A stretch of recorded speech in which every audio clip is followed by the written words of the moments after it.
You wanted to be part of the fight. Yes, I did. I wanted to be part of it, and I was. They were there on the front lines. I saved lives. I hang on to that many people live because I was there. And they knew they were part of something bigger. Even during the war, we took 15 minutes out. We knew that was the time to go and ask God just to protect us, and He did. They protected our freedom, and we are grateful. I want to be remembered for doing my job the best I could. And they continue to serve and teach others. But there's something about teaching kids and watching them go through that transformation. What do you fondly remember about your time in the Army?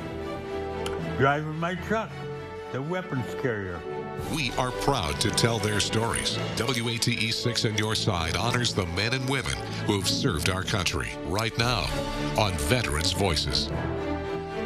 Welcome and thank you for joining us as we celebrate and honor our veterans on this Veterans Voices special. I'm Don Dare, a veteran of the Vietnam War. In our broadcast, you will see and hear the voices of men and women who have earned the title of American Veteran, a badge of courage that unites the finest group of former service members. World War II veterans demonstrated remarkable courage by facing extreme adversity, often risking their lives in brutal combat situations, displaying unwavering determination and selflessness, all while fighting for the ideals of freedom. We met one of those remarkable veterans. It's a ritual Clayton Narveson rarely missed. When the weather was good, this World War II Marine flew the American flag on the front porch of his home. He was 18 years old when he joined the U.S. Marines in 1942. My country called me, and I went. My father and mother had 6 boys and 1 girl, 7 children. All 6 of us were overseas. You wanted to be part of the fight. Yes, I did. I wanted to be part of it, and I was. You bet. I enjoyed my time in the Marine Corps. February 1945, the Battle of Iwo Jima began in the Pacific. PFC Narveson was there. His unit of Marines led the charge in the volcanic island heavily defended by the Japanese. Everybody on the Higgins boat, all 18 of us on the Higgins boat, everyone was praying in a different way, but most of it was the Lord's Prayer. The battle is probably best remembered for the February 23rd flag raising atop Mount Suribachi, the image frozen in time at the Marine War Memorial. I saw both flags go up. I saw the first flag went up, and it was smaller. And there's a reason why the sailors aboard ship couldn't see it. A few hours later, the second flag seen in this statue was raised. Clayton's buddy poked him in the ribs. Okay, Clayton, the flag just went up. I turned around, and I got tears in my eyes. The battle went on long after the flag was raised. Marines fought for more than a month. There were 26,000 American casualties, including 6,800 killed in action. It was the guys you lost, you know. We were very close. After the war, Mr. Clayton Narveson, under the GI Bill, received his law degree and became a corporate attorney. At a dance, he met Betty. They were married in 1952, had 2 children and many grandchildren. Holding a bottle of sand from Iwo Jima, Mr. Narveson rubbed shoulders with Marine Corps General Joe Dunford on the 75th anniversary of the invasion. Freedom means an awful lot to you. Freedom does, and freedom isn't free. You gotta fight for it. And fight he did. I want to be remembered for doing my job the best I could. Mr. Narveson passed away January 20th, 2023, a week shy of his 99th birthday.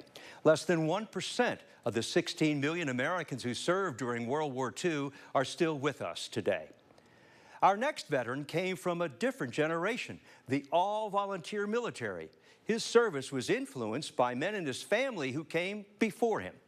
This is my dress blue Cracker Jacks. Elroy Wilson wore this uniform when he retired from the Navy more than 22 years ago.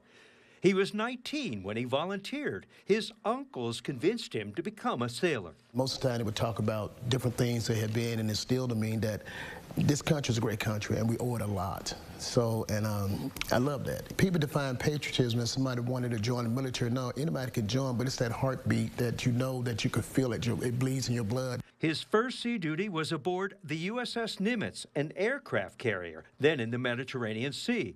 And what a surprise when he saw it. I thought it was a small ship, but as I got closer and closer to it, I found it was a great big old carrier. And with 6,700 people on board that ship, it was something else. And you saw the world. I saw the world, 47 different countries. Expeditionary Medal, National Defense. In 20 years, Elroy earned numerous service medals and unit citations. After 9 years and 3 months of shore duty and 10 years and 9 months of sea time on 6 different ships, he retired in the summer of 2001. I was sad that my career was coming to an end, but it was like a new challenge to find out what else inside the military. There you were in the military serving your country. Now here you are in this church and you're serving the people. Yes. And my belief is the people don't serve the pastor serve the people. And I think so many times people get it twisted. They say, well, the congregation, they're going to do this for me. No, you're supposed to watch their feet. That's why Jesus washed his disciples' feet. And my job is to pick them up when they're down, let them know this is what God says. Elroy serves another community of people. He is commander of American Legion Post 232. And the biggest thing American Legion now is fighting against suicide. The suicide rate for veterans has gone up so high that people just don't understand why. How did your time in the service then change you? Made me appreciate life more. And America, even though we have problems, it's still the greatest country in the world, you know, and I love it. He still loves the Navy, too. It molded him into the man he is today. And years after his retirement, he's still proficient with the bosun's whistle.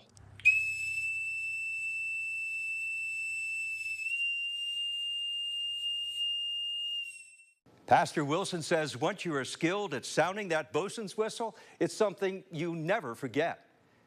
Army nurses who deployed to Iraq and Afghanistan practiced nursing with a twist. They needed not only top-notch knowledge and skills, but also an ability to adapt to circumstances. This is the uniform you wore when you got home from Iraq? It is, yes. I'm proud of it. Leanne Adams began her 24-year career in the U.S. Army in an unusual manner. When commissioned to first lieutenant, she was a mom with 2 kids. Having had a family and children, I waited until I was 36 years old and went to a recruiting station and said, I want to join. Leanne joined the nursing corps, having been a civilian nurse for 16 years. And I'm running 2-mile runs. I am climbing over 10-foot tall wooden pillars, and I was definitely one of the older people in the class. I would say so. As she rose through the ranks, she served as an obstetrics and operating room nurse, but she had a bigger goal. I had dreams of going to anesthesia school and becoming a nurse anesthetist. The Army told her fulfilling that dream would take 3 years, but Leanne was at the right place at the right time. After a lot of talk and several generals' approvals, they were in need, so they let me go to University of Texas for my nurse anesthetist degree. It would be in Iraq that Colonel Adams' skills were put to the test. Her first tour of duty, the hospital at Balad Air Force Base. What was it like to take care of those men in Iraq? It was amazing. Many didn't make it. I still have nightmares about many of them. Their bodies received injuries that you just couldn't imagine. And some lived through and some didn't. Both of Colonel Adams' sons joined the Army. She even got to be with one of them while on duty. Then a second tour in Iraq, the remote contingency operating station, Gary Owen. I was there. I saved lives. I hang on to that many people lived because I was there. Once back from Iraq, she served in Kosovo, then at several U.S. Army bases. Colonel Adams retired in 2013, but then assumed new volunteer duties. She joined the VFW, Veterans of Foreign Wars, and AMVETS, a service organization. Just recently, she received the Silver Bayonet Award as Tennessee's AMVET of the Year. Although I do still have memories and some issues, which who doesn't? I have it far better off than a lot do. And I think that we should serve our veterans. And yes, I am one, but I am able to give to others. And that's what I want to do. Colonel Adams is a clear example of the special calling it takes to be a military nurse, and she continues to honor her duty to serve others in her retirement. We have more stories for you coming up on this Veterans Voices special. Next, we talk with the longest-held enlisted prisoner of war in our country's history. Find out what Bill Robinson did to survive through 7.5 years of captivity. We'll be right back. Welcome back. Every war has prisoners, yet the POWs of Vietnam occupy a special place in the legacy of the war. Former POW Bill Robinson spent more than 7 brutal years in captivity. Shortly after being captured, a North Vietnamese militiawoman escorts American POW Bill Robinson in what he learned years later was a propaganda photo. They kept hitting me in the back of the head with a rifle butt to get me to hold my head down. But we were told that anytime you saw a camera, look straight into it, because that was the best survival you could get. Bill joined the Air Force right out of high school, his intention to make it a career. On September 20th, 1965, aboard a helicopter like this one, Airman First Class Robinson and 3 others were over North Vietnam on a rescue and recovery mission to bring back a downed pilot. We were on the side of a hill, and so we couldn't get straight over top of the guy, and I had to move out and get over here, and I had to swing the cord this way, the cable. About the time that cable reached the pilot, the enemy opened fire. His chopper fell 90 feet, hitting the jungle floor. All 4 of us got out of the airplane, but our co-pilot got separated from us. The co-pilot was Lieutenant Dwayne Martin. More about him in a moment. This telegram informed the Robinson family back in Roanoke Rapids, North Carolina, Bill was missing. 7.5 years of captivity. How in the world did you stay sane?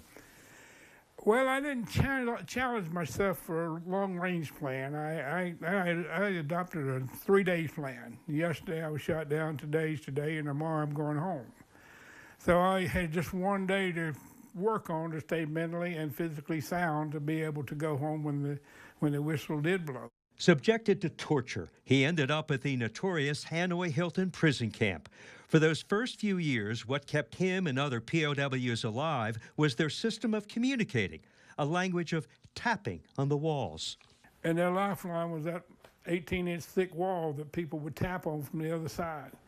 We eventually learned how to not only tap on the wall, we learned how to talk through the wall. On February 12, 1973, Bill Robinson and other American POWs were released. They received a hero's welcome home.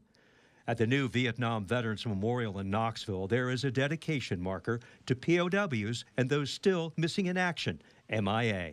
As we get further removed, it seems to be less important that we honor those who gave their all. Inscribed on the Vietnam Veterans Wall in Washington, D.C. is Lieutenant Martin's name. Bill's co-pilot has never come home. I want Dwayne recovered. You had 4 precepts of hope. What are they?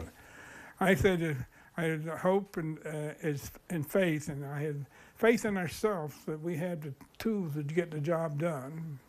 Faith in each other that we would stand shoulder to shoulder and eventually return home with honor. Faith in our country that He wouldn't abandon us under difficult circumstances, but most of all, faith in our God that He would see us through. And He did. And He did, absolutely. The Defense POW MIA Accounting Agency reports more than 1,200 Americans are still missing in action from the Vietnam War. Coming up, Captain Steve Smith was looking for the enemy when his Cobra attack helicopter was shot up. His story of heroism is next. Welcome back for this Veterans Voices special. The term hero has several definitions. It's sometimes used to describe people who have special qualities or achievements. However, some say that the term hero should be reserved for people who put their lives at risk to save others. Meet Steve Smith. This is my original helmet from my flight school, day one of flight school. The helmet that then Army Captain Steve Smith wore as a helicopter pilot is well worn. In Vietnam, he flew a Cobra attack helicopter designed specifically for direct fire support of ground troops and air protection. However, before becoming a pilot, Steve was a radar repairman, a private first class. When you first went into the Army in 1966, did you ever envision yourself or see yourself as a helicopter pilot? No, no. Airplanes fascinated me, aircraft fascinated me, but it was nothing I would really think would happen. And the Army was the only place you could fly without a degree. Even though he had no college degree, he finished officer candidate school and then flight school because he loved the freedom you have in a helicopter. If you're in an airplane and you want to land somewhere, you got to find an airport. A helicopter, you can just go wherever you want. In Vietnam, he was assigned to the 101st Aviation Division. He and his fellow pilots had little downtime. You would fly 2 hours a day or maybe 16, 17, 18 hours a day. And you never had days off. We were busy all the time. And you flew how many missions? Over 800. 800? Yes. The walls at his home are filled with commendations of achievement, bravery, and courage. He would earn a Bronze Star, 29 Air Medals, and 3 Distinguished Flying Crosses. You have 3 of them there. Yes. Any particular one that is outstanding to you? The first one. The first one. It was in January 21st, 1970. As the new guy in January of 1970, Captain Smith flew in the co-pilot seat, looking for the enemy when his Cobra was shot up that Sunday morning.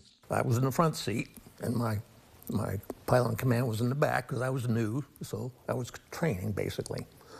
And we were out looking for these guys, and they found us, and they shot us up very badly. There are over 30 holes in his aircraft. One shot struck the knee of pilot Mike Lemieux. Another hit the controls of the helicopter, knocking out its stabilization. The description of that distinguished flying cross reads, using only the co-pilot's emergency controls, Captain Smith flew the crippled aircraft to a medical facility. So I knew he was hurt, and the intercom was out. I had no way to, we were yelling back and forth over the sound of the engine and the rotors.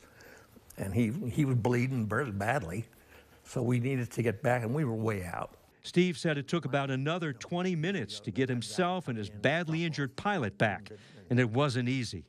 So I'm landing here, and all around are tents for the personnel for this hospital, and I'm trying to avoid the tents. For your courage, he is alive today. But, as I always tell everybody, he was back in my back seat. I was up front. I was trying to save myself, too. Steve would leave Vietnam in October 1970, and he served another 2 years stateside. I think I made a difference, and my job was to protect the other helicopters. That was my mission, and that's what I always look at. And as long as I was able to do that, I feel good about it. And by completing his missions, Steve saved the lives of many U.S. soldiers on the ground. As you heard Steve say, for Cobra pilots, combat missions were a part of everyday life with little downtime because they were always in the air. Still to come on this Veterans Voices special, he served in World War II, the Korean War, and in Vietnam. I introduce you to Joe Ballant next. Following World War II, the U.S. military discharged nearly 12 million men and women, reducing the active force by almost 90% from its peak during the war. For those who remained on active duty, very few went on to serve in 2 other wars. We talked with one of those veterans who did. He completed OCS at Fort Riley, Kansas, and served in the Korean War. Retired Lieutenant Colonel Joe Ballant was honored for his bravery and action in war. The recognition came before his fellow Vietnam veterans at their monthly meeting. They're beautiful. Colonel Ballant's former unit in Vietnam, the 1st CAD Division, holds him in highest respect, as he was presented a certificate for his distinguished service spanning 3 wars. He was 17 years old when he joined the Army in 1946 with his mother's permission. I came back from basic training, and what's the first thing they did was ship me over to Japan. Joe was one of an estimated 1 million U.S. servicemen who served in occupied Japan. His next duty station, Honduras, as a combat engineer. Then Korea comes around. Oh, yes. But months before war broke out in Korea, Joe volunteered for Officer Candidate School at Fort Riley, Kansas. When you graduated, they assigned you to either infantry, artillery, engineers, and I chose engineers. Lieutenant Ballant served as a platoon leader with the combat engineers in Korea, but he had a desire to fly for the Army. He applied for flight school and was accepted. I would say half of my time was flying helicopters and half of my time was flying fixed wing. As an Army pilot, he was posted to Iran in the mid-1950s and other overseas assignments. Then Joe volunteered to fly helicopters, a rigorous training lasting nearly 5 months. As an Army officer, his versatility as a fixed-wing and helicopter pilot was becoming well known. By the early 1960s, he was assigned to the HU-1, or Huey, as it was first introduced to Army aviation. Then Vietnam comes around. Oh, yes. There, he was assigned to the legendary 1st Cav Division. He wasn't there long before his piloting skills were tested. Tell me about December 17th, 1966 in South Vietnam, when you were on an emergency ammo and medical supply run. There was an urgent request for volunteers to go carry some ammunition, and so I volunteered. He received the Distinguished Flying Cross for heroism for maneuvering his aircraft into a dangerous landing zone to resupply soldiers on the ground. His military career is displayed in this shadow box. At 95 years of age, Colonel Ballant is one of about 5,000 surviving World War II veterans who also served in Korea and Vietnam. I look at it as serving my country, and I'll always remember as that it was my patriotic duty. For many service members, being patriotic means being a part of something greater than themselves. Joe Ballant, you bet. Coming up, Marine David Hodson was told not to wear his uniform home for Vietnam at the height of the anti-war movement, but he wore it anyway. We'll meet him next. Thank you for continuing to watch our Veterans Voices special. Welcome home ceremonies from overseas are filled with support and happiness for most military members and their families today. But there was a time when they were not welcomed home. David Hodson went through both experiences. Dad was a gunner on a B-17 bomber. While David Hodson's father served in the Army Air Corps during World War II on a bomber, in August 1968, David joined the Marines and served in 2 wars. After 26 years, he retired with the Marine Reserves as a Sergeant Major, the highest non-commissioned officer rank. Shortly after I graduated from high school, I went into boot camp and school and right straight to Vietnam. He was assigned to an artillery unit with the 1st Marine Division. His regiment would see combat. However, during one of those battles in Vietnam, his best buddy from boot camp, Arthur Haraga, was killed while standing next to David. We were just like that. And I wanted revenge. I never got it, but I wanted it. And, but I know where he's at today. 3 Hodson brothers served in the Marines. David returned to Vietnam for a second tour. He was told not to wear his uniform home in 1970 at the height of the anti-war movement. He wore it anyway. With Honor Air in 2018, David and his fellow veterans visited the Vietnam Memorial in Washington, D.C., where he found Lance Corporal Haraga's name. And I looked up and I started counting, and 24 rows down, and it was so high that I couldn't even touch his name. And I lost it. I finally got to pay my respects to a friend. The headline in December 1990 says, Marine Reserves ship out awaiting Mideast assignment. It caught everyone's attention. Then First Sergeant Hodson assembled his 150 Marines from Company D, 4th Combat Engineers in Knoxville, and made a vow. I said, if you'll pray every single day for us, I said, I will promise you that we'll go before our Lord every single day. And I know if we do that, that we'll come back home together. Keeping his word, Company D cut a chapel in the Iraqi sand, and unit preachers led the services. Even during the war, we took 15 minutes out. We knew that that was the time to go and ask God just to protect us. And He did. He sure did. He brought us back home. Back home, every member of Company D returned to East Tennessee in late spring 1991. It was the greatest welcome I ever had. And I'll go to my grave, you know, thanking everybody for taking the time to come out and welcome me home that day. After several successful civilian careers, David Hodson is now a court bailiff. He continues serving. Still, I'll die as a Marine, sir. I'm proud to be a Marine. And the Marines are proud of retired Sergeant Major Hodson. What an inspiration he is. Like David, a Navy nurse was told not to wear her uniform going to and from the hospital, where she cared for the most seriously wounded sent from Vietnam to the States for treatment. Come, Luke, come, sit. Former Navy nurse Catherine Orr enjoys her retirement. It was 54 years ago when she first wore a military uniform right out of St. Francis School of Nursing in Poughkeepsie, New York, the year 1968. I knew when I went into nursing school what I was going to do. I was bound and determined I was going in the service. I wasn't sure then that it was going to be Navy, Air Force, or Army. Her dad took this picture when she graduated. Catherine was 21. Why the Navy? They had the cutest uniforms.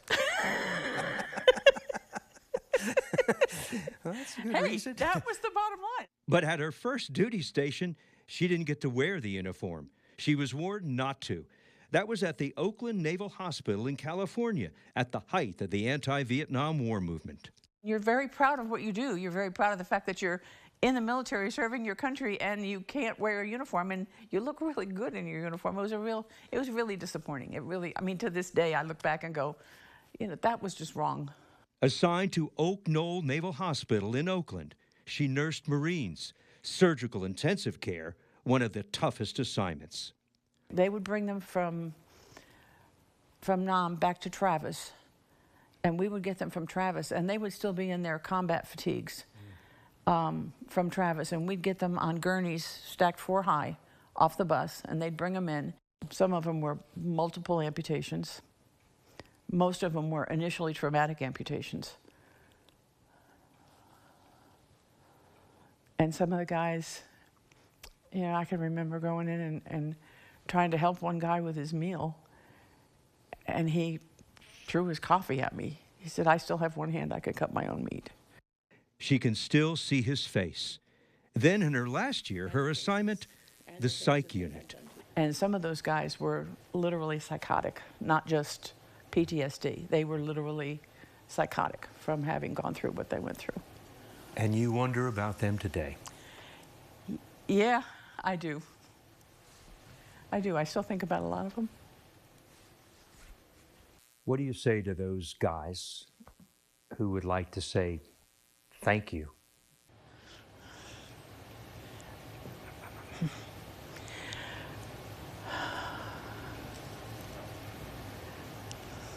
I'm glad I could be there. And those Marines are pleased you were. And I would do it again in a heartbeat. And that's the sentiment you will likely hear over and over from military nurses. The goal of most military leaders is to make a difference every day and to make their unit better. Those fundamentals guide senior military instructors at junior ROTC programs. The changing of command at Bearden High School for its Navy junior ROTC cadets is impressive. Bearden's Bulldog Company is a volunteer club that started in the year 2000. Nearly 60 students from the high school were enrolled last year. The man who leads them, the school's senior naval science instructor, is retired U.S. Marine Corps Colonel Andre Harrell. A highly decorated Iraq veteran is a specialist in marine aviation logistics. Holding 2 master's degrees with assignments around the world, he chose to retire in Knoxville. That's correct. I had plenty of opportunities in the corporate, whether it be public or private sector. But there's something about teaching kids and watching them go through that transformation. If we target the high school students and we teach them about humility and selflessness and the value of community service, then whatever they decide to do as far as a career pathway, I think they're going to be servant leaders and they're going to be better leaders for it. For the outgoing junior ROTC commanding officer last year, the program under Colonel Harrell's leadership made a difference. I've gained a lot of self-confidence in just my abilities.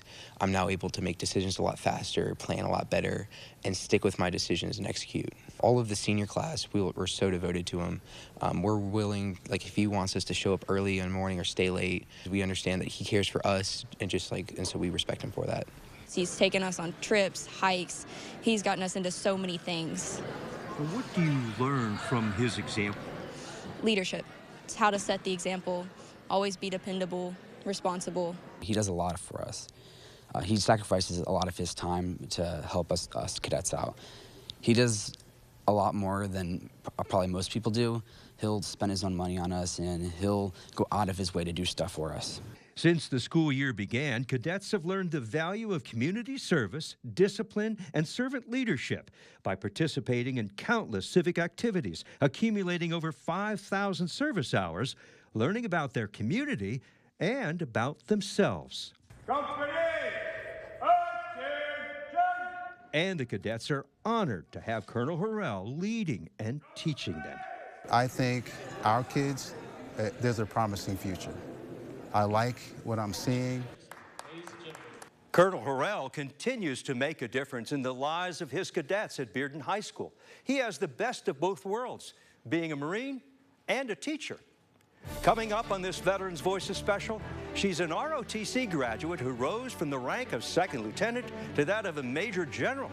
Hear Leslie Purse's story next. ROTC cadets, after graduating from their respective colleges, become commissioned officers.